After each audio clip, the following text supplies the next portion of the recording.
what's going on. March 11th. Wow, March 11th. In a month to be remembered. So, yeah, the good thing is there's only 20 days left of this month. Woo-wee! Freaking moon is in Libra. She's cruising along. Gonna square that big conjunction. Opposed Chiron. Yesterday, Tuesday. Wednesday, she comes along, squares Mars, Jupiter, and Pluto. Nice thing is we have the sun in Pisces is actually doing a very nice sextile to all that Capricorn. Yeah, you know, this week Jupiter and then Pluto, and you know, he will come up to a good sextile to Saturn a little later on. But in the meantime, you know, the main thing I think I want to talk about today is Chiron squaring the moon's nodes. And yes, this has been going on for a while. You know, it's Chiron moves slowly, the nodes move slowly, but it's at the exact degree of 4 degrees. The north node is at that 4 degrees from March 11th to the 22nd. And Chiron's at that 4th degree from March 1st to the 18th. So, you know, that's just the same degree. I mean, astrologers give 3 degrees for a conjunction. Some do more than that. So, you know, this is tight. So I'm going to talk about that. I'm also going to be talking about what? You know, I mean, it's not exact yet, but Mars is at 17, Jupiter 21, Pluto 24, Saturn 29. I mean, that's pretty darn close, folks, for a huge conjunction in Capricorn. I'm going to be talking about that. By the 21st, you know, they're at 23, 23, 24, and 29. So it's just tightening up, tightening up, tightening up. Getting more intense, more powerful, deeper, grander, bigger. Everything going on in Capricorn. Yeah? And you know, by next week, well, I mean, the moon moves through Scorpio, comes into Sag, okay, and then on Monday we have the square, moon square sun, 26 degrees Sag, 3rd quarter karmic square, okay, to the sun over there at 26 Pisces. Then she moves on into Capricorn. And, you know, I mean, on Monday, boom, boom, boom, right? Then we're gonna have moon hit Mars, then Jupiter, then Pluto, then Saturn. I mean, it's just like one thing after another. Next Monday could be wild, yeah? And then she's, you know, then she's gonna move on into Aquarius by next Wednesday for the Pele report. So I'm actually, I don't know, I mean, it's not much of a beach happening here. Yesterday, this place was huge.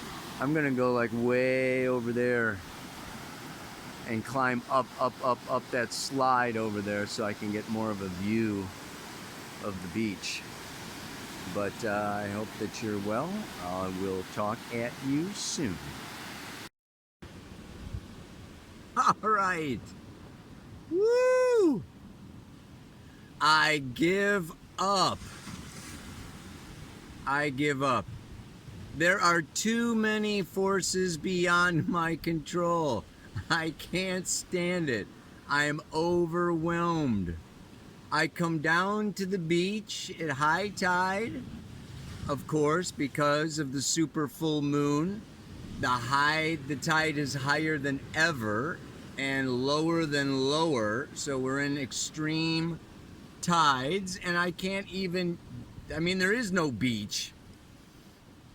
So walking down the beach, I'm getting hammered by the ocean. I can't control the waves. I can't control the ocean. It could throw up a log and smack me, you know, in the leg and injure me. I'm walking down what's supposed to be a beach. I come to a horse You know, I wave to the horse, I say hi to the horse. What does the horse do? He goes trotting off, walking away. I says, hey, I'm talking to you. I can't control the horse. I'm coming down what's supposed to be a beach, and the sun is so freaking hot.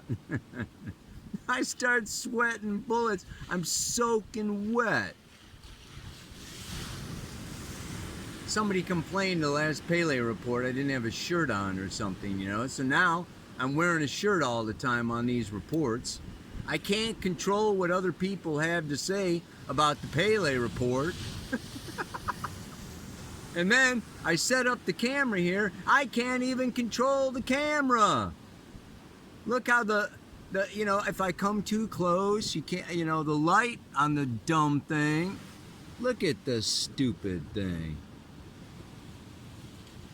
Just because I want to sit in the shade instead of roast in the sun. So this is what Pisces is about. The sun conjunct Neptune in the sign of Pisces. Woo!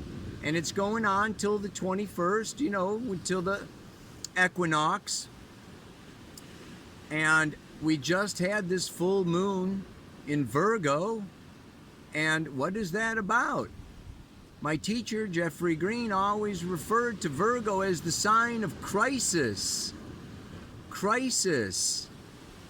And Virgo is the sign of health and healing. And so here we have the coronavirus crisis. And we have this Wall Street crisis. And we have the oil crisis. We are in a period of crisis. One after the other after the other. And he also said, what does crisis make you do? You need to decide what is most important. What is most valuable? Okay, and especially death, we cannot control death. It's the root of all fear. So we all are living now with this big fear of death. And I always say, you know, death is a servant of life. And life is a servant of death. They're, you know, they are juxtaposed. You know, they're partners. They're buddies. Like plus and minus on a battery. You don't get one without the other. So our situation here, and that's what this mantra is all about, is that death is a constant reminder to live our life. What am I doing with my life, with my time, with my energy, with my resources, with my relationships, with my passion? What am I doing? This is a time of deep reflection, personally, collectively, universally. Very, very, very powerful. What do we have? We have the big bad boys all coming together in Capricorn. Jupiter is big, Pluto's bad, Mars is boys, but then we got Saturn. I mean, these guys are coming together for a month, the next solid month. Like I said, Mars is not going to move into Aquarius, okay, until April. So the rest of this month of March, we got 3 more weeks of this. And Mars is marching on, marching in. And it's a balsamic, it's finishing its 2-year cycle. Jupiter is coming up to Pluto, closing, okay, its 12-year cycle. Then it's going to catch up to Saturn, closing a 20-year cycle. So this is, you know, close, close, end. I've talked about it before. You know, the end is where everything comes up to be resolved, to be looked at, to be dealt with. That's been ignored, shoved under the carpet, stuffed in the closet. We need to look at ourselves. We need to look collectively. This is happening collectively at what? The end of the age of Pisces. And the birth of this age of Aquarius. Because the thing that happens is that when you come into a crisis, It's good to have friends. It's good to have some help. It's good to have somebody you can call besides 911. Maybe somebody who's a little closer to you. It helps to have allies. It helps to have people be working together. Okay, not Russia and Saudi Arabia battling each other for oil prices. Okay, and not us, different people kicking out, the refugees. We don't want refugees. We don't want poor people. We don't want any burdens on our society, on our economy. We want all our money for ourselves. This is, what we're having to do now, I would say, and here's where we want to look at all of 2020. Just like these waves come crashing in on the beach. Right now, everything's going direct. Mars, Jupiter, Saturn, Pluto, they're marching forward. The wave is coming in. This is a wave. Whoosh. A wave, a collective crisis. And then it's going to recede. Okay, that wave is going to, in April, okay, they all go retrograde. Well, not all of them, but, Saturn, Jupiter, and Pluto are going to be going retrograde. Pluto just went retrograde. So we're in a place now where they're slowing down. The wave is, kind of hitting its peak, and then it's going to back off. And it's going to give us a chance to make choices, make decisions, maybe do something differently, maybe form an alliance, maybe come together with new relationships, new people, new aids, new assistants, new discoveries, new test kits to figure things out together.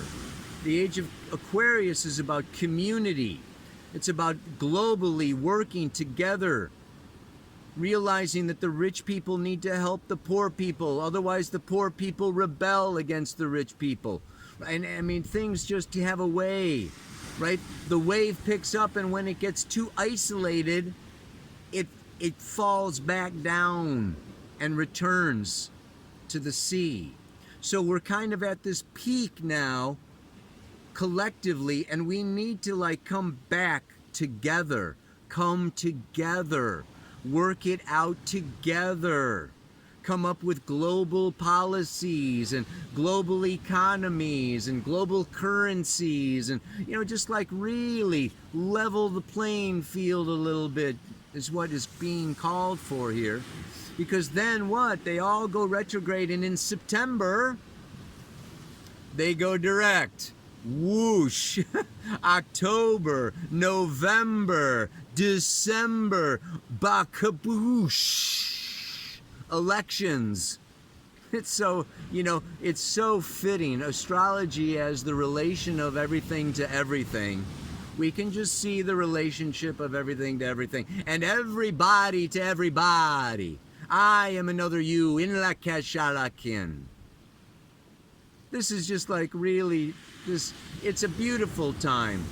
It's a beautiful time to what? And there's where, I want to talk about Chiron coming to square the nodes. It's another 3 weeks, Chiron, okay, in square to the moon's nodes.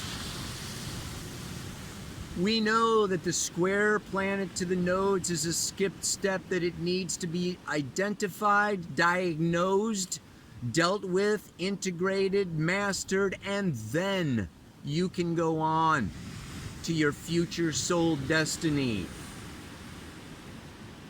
When Chiron in Aries is the skip step, the wounded healer, we need to look at our wounds. What is wounded? The masculine.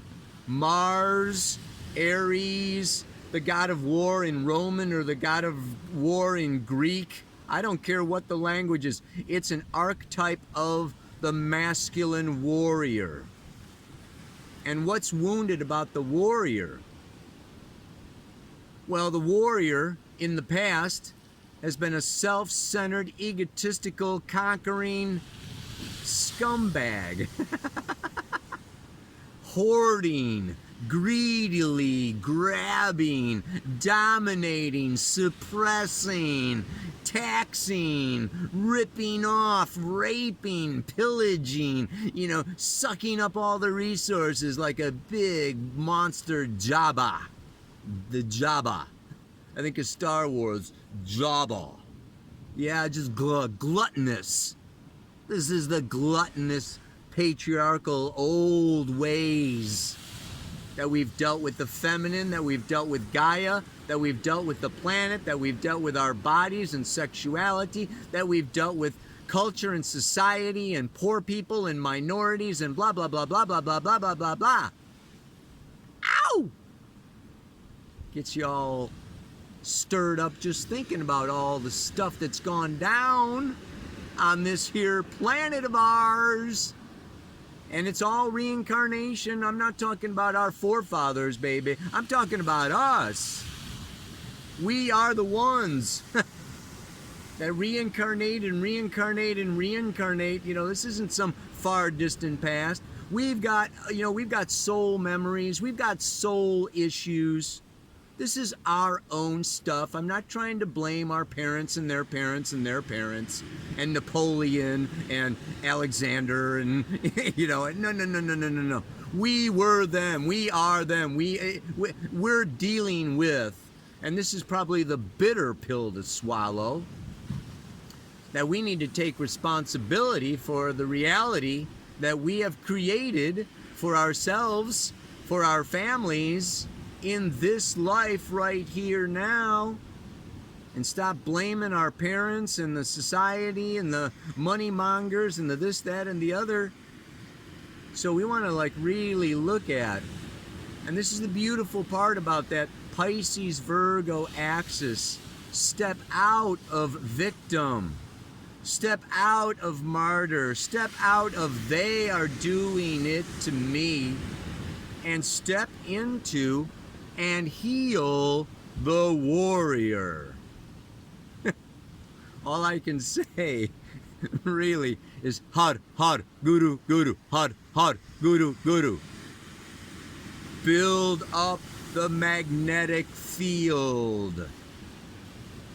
This is a time where each and every one of us, we got to do our exercises. We've got to build up our immune system. We've got to be eating right and sleeping right. And, clearing off our plate, we've got to come into that North Node in Cancer and nurture ourselves and take care of ourselves. And in order to do that, we've got to lay out some boundaries and then put up our shield and maybe take our sword and go back off, back off.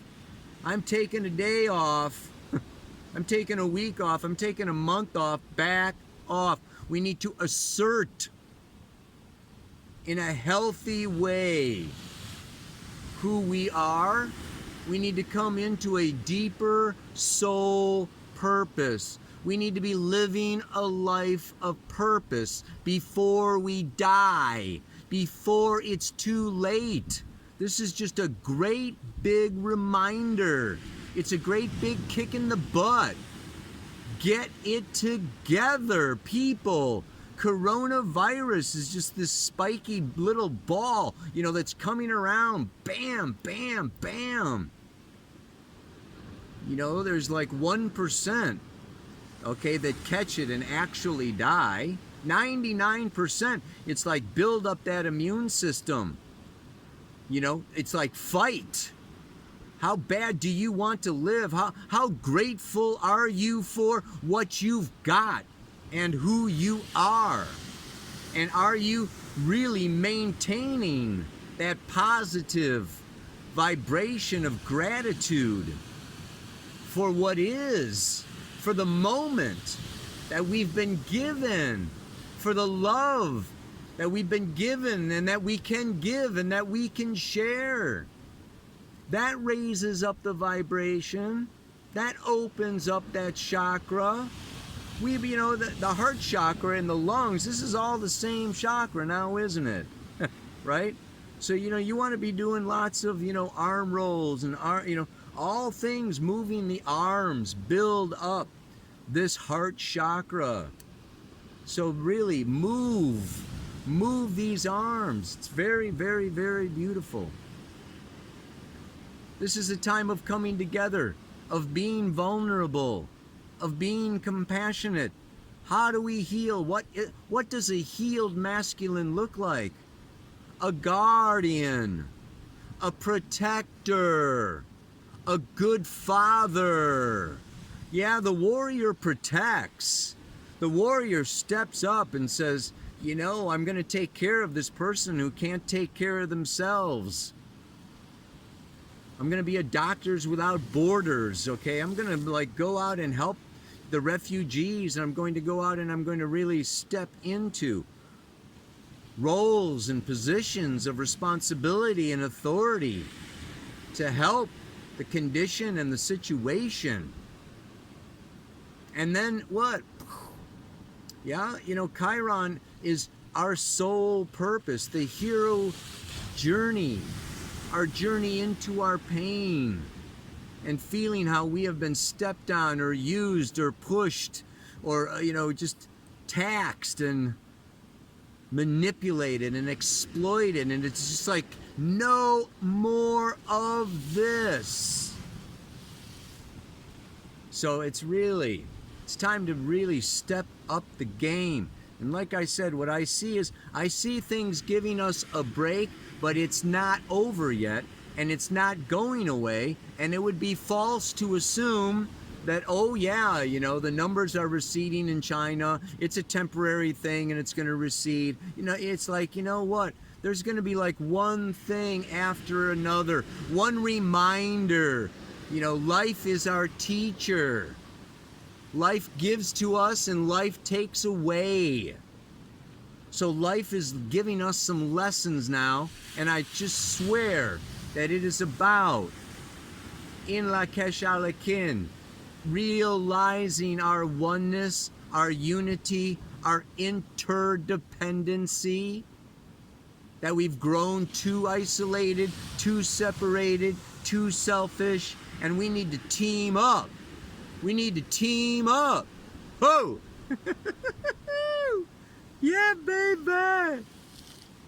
I will forever be vulnerable to forces beyond my control.